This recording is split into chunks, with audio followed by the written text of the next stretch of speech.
সন্ত্রাস ও বিচ্ছিন্নতাবাদী তৎপরতা নির্মূল করতে জম্মু কাশ্মীরে অপারেশন কিলার পরিচালনা করছে ভারতীয় নিরাপত্তা বাহিনী।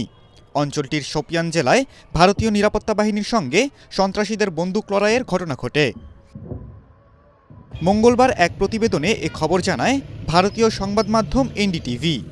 এনডিটিভি জানিয়েছে, প্রথমে কুলগাম জেলায় দুই পক্ষের মধ্যে বন্দুক লড়াই শুরু হয়েছিল। তারপর সেখান থেকে সরতে সরতে শোপিয়ানের একটি বন এলাকায় চলে যায়। ওই বনে আরেক সন্ত্রাসী গ্রুপ লুকিয়ে আছে বলে ধারণা করা হচ্ছে। গোয়েন্দা সূত্রে খবর পেয়ে ভারতের সেনাবাহিনী ও আধা সামরিক বাহিনীর সদস্যদের নিয়ে গঠিত নিরাপত্তা বাহিনীর দল সন্ত্রাসীদের ঘেরাও করে ফেলে।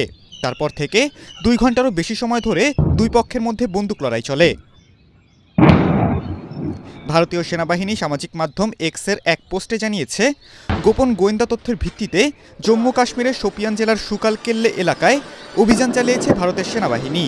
অভিযানে সেনা সদস্যদের সঙ্গে বিচ্ছিন্নতাবাদীদের ব্যাপক গোলাগুলি হয়। এ অভিযানে নিহত হয়েছেন অন্তত 3 জন।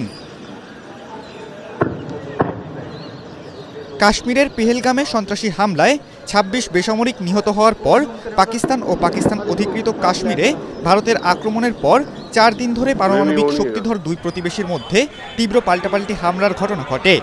পরে যুক্তরাষ্ট্রের মধ্যস্থতায় দুই পক্ষের মধ্যে অস্ত্রবিরতি হয়। অস্ত্রবিরতি শুরু হওয়ার পর গুলির শব্দ যখন প্রায় থেমে এসেছে, তখনই কাশ্মীর উপত্যকায় ফের গোলাগুলি ও হতাহতের ঘটনা ঘটে।